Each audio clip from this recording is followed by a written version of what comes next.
చిట్టిరాజే కనపడలేదే, మా పసిరాజే కనపడలా, మా బాలరాజే కనపడలా, మా పప్పురాజే కనపడలే. ఎక్కడికి వెళ్ళాడు? క్రికెట్ ఆడుకోవడానికి వెళ్ళాడు అనుకుంటా. బహుశా శని ఆదివారం సెలవు ఆయనకి. క్రికెట్ బెల్లం కూడా ఆడుకోవడానికి వెళ్తాడు.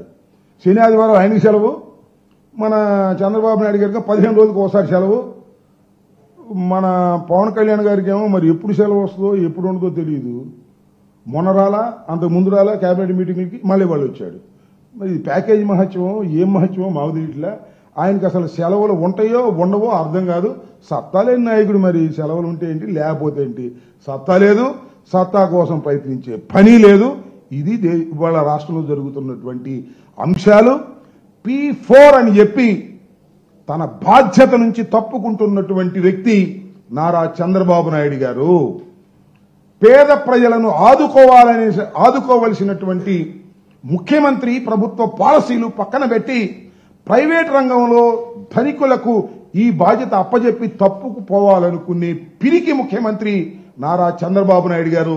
నారా చంద్రబాబు నాయుడు గారు ప్రజల పక్షాన ఉండి పేదరిక నిర్మూలన కోసం ప్రయత్నం చేయవలసిన వ్యక్తి మొత్తం ప్రైవేటు పరం చేసేసి ప్రైవేటు వ్యక్తులకు రాష్ట్రాన్ని అమ్మేటటువంటి కార్యక్రమం చేస్తూ ఇవాళ పేద ప్రజల గురించి మాట్లాడే హక్కు నైతికంగా మీకు లేదు.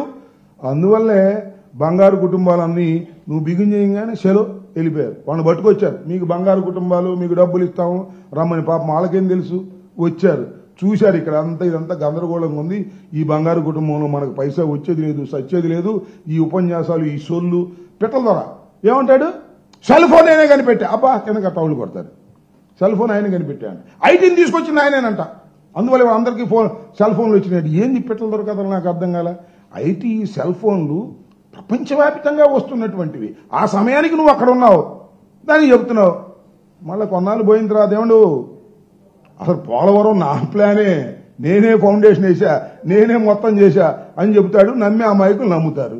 ఇప్పుడు చంద్రబాబు నాయుడు గారు చెబుతున్నా ఎన్టీ రామారావు గారి దగ్గర నేను శిష్యర్కం చేశానని, శిష్యర్కం అక్కడ చేశానని చెప్పి ఆయన దగ్గర నుంచి కొట్టేసినటువంటి రాజకీయ పార్టీ P4లు సూపర్ 6లు ఎగ్గొట్టి P4లు పెట్టి ప్రజల్ని మోసం చేయాలనుకుంటున్నటువంటి తెలుగుదేశం కూటమి ప్రభుత్వానికి రోజులు చెల్లాయి. కాకపోతే ఎన్నికలు ఇప్పుడు లేవు.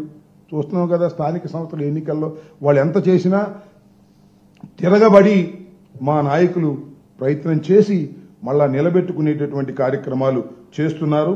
ఈ P4లన్నీ కూడా ప్రజల్ని మోసం చేసి ఒక చీటింగ్గా భావించాలని ఈ సందర్భంగా మిమ్మల్ని నేను కోరుతూ ఉన్నాను. ఓకే, ఏమని ప్రధాన పత్రికలో ఏమొచ్చింది వార్త?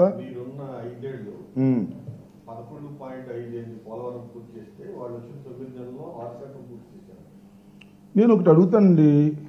ప్రధాన పత్రికలో ఆ పత్రిక రాసిన పత్రికకి చంద్రబాబు నాయుడు గారు చెబితే నేను మనవి చేస్తున్నా, చర్చకు నేను సిద్ధంగా ఉన్నాను.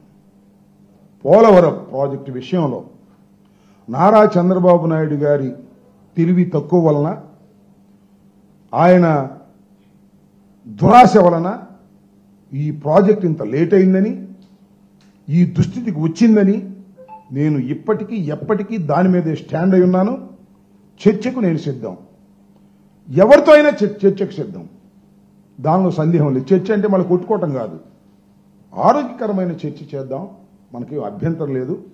పోలవరం విషయంలో వైఎస్ఆర్ కాంగ్రెస్ పార్టీ జగన్మోహన్ రెడ్డి గారు, రాజశేఖర రెడ్డి గారు చాలా కష్టపడి చిత్తశుద్ధితో పనిచేశారు. చంద్రబాబు నాయుడు గారు అది ఏటీఎంగా భావించి డబ్బులు కాజేయటం కోసం మాత్రమే ఆ ప్రాజెక్టును తీసుకొని చేసినటువంటి వ్యక్తి. ఇది నేను చెప్పిన మాటే కాదు, ఇవాళ భారత ప్రధాని కూటమి సభ్యుడు అయినటువంటి మోడీ గారు కూడా చెప్పినటువంటి సందర్భం ఉంది. ఈ పిచ్చి లెక్కలు పేపర్లో పిచ్చి లెక్కలు వేస్తారు. ఈనాడు, ఆంధ్రజ్యోతి సంబంధించి వేసి ప్రజల మీద రుద్దేటటువంటి కార్యక్రమం చేస్తున్నారు. నేను మరొకసారి చెబుతున్నా, పోలవరాన్ని అతి వేగంగా కరోనా ఉన్నా కూడా ముందుకు తీసుకువెళ్లినటువంటి ఘనత వైఎస్ఆర్ కాంగ్రెస్ పార్టీ ప్రభుత్వానిది. అసలు నదిని డైవర్ట్ చేసిన ఘనత వైఎస్ఆర్ కాంగ్రెస్ పార్టీది. స్పిల్వేని పూర్తి చేసిన ఘనత వైఎస్ఆర్ కాంగ్రెస్ పార్టీది. కాఫర్ డ్యాములు 2 క్లోజ్ చేసిన ఘనత వైఎస్ఆర్ కాంగ్రెస్ పార్టీది. స్పిల్వేనే కాదు, మొత్తం టోటల్గా అనేకమైన కార్యక్రమాలు చేశాం. చంద్రబాబు నాయుడు గారు మొన్న చెప్తున్నాయండి, మళ్ళా నాకు అర్థం కావడం లేదు. ఆయన అమాయకుడా లేకపోతే చెప్పిందే చెప్పి ప్రజల్ని నమ్మించాలనుకుంటున్నాడా నాకు అర్థం కాల. ఆయన అంటాడు, మేము డయాఫ్రమ్ వాల్ వేసేసాం, జగన్మోహన్ రెడ్డి గారు వచ్చి కాఫర్ డ్యాములు పూర్తి చేసుకోవడంలో విఫలమైపోయాడు, అందువల్ల దెబ్బతినిపోయింది అంటాడు. నేను మొట్టమొదటి చెప్తున్నా, నేను చెప్పడం కాదు, ప్రపంచంలో ఎవరిని అడిగినా చెప్తారు, కాఫర్ డ్యాములు కంప్లీట్ కాకోకుండా డయాఫ్రమ్ వాల్ వేయటానికి వీల్లేదు. This is the rule, this is the protocol. సామాన్యుడు అడిగినా చెప్తాడు, ఏఈని అడిగినా చెప్తాడు. We have to complete the coffer dams first. Coffer dams రెండు కూడా పూర్తి అయితే అటు ఇటు మధ్యన వర్కింగ్ ప్లేస్ ఉంటుంది. ఆ వర్కింగ్ ప్లేస్లో నువ్వు ఏదైనా చేయొచ్చు.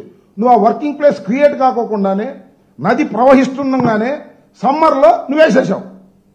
కాఫర్ డ్యాములు మాత్రం సగం వేసి కూర్చున్నావు. జగన్మోహన్ రెడ్డి గారు పూర్తి చేయలేదంటే అందుకని పోయిందంట. ఇది నాకు అర్థం కాల. ఎట్లా ఉందంటే తొండి ఆడతారే అట్లా తొండి ఆడేటువంటి కార్యక్రమాలు చంద్రబాబు నాయుడు గారు చేస్తున్నాడు. సరే లెక్కలేస్తారు, చూద్దాం ఏం జరిగిద్దాం. చంద్రబాబు నాయుడు గారు వచ్చారు కదా అధికారంలోకి, పోలవరాన్ని పూర్తి చేస్తాం అంటున్నాడు కదా, చూద్దాం ఏం జరిగిద్దాం.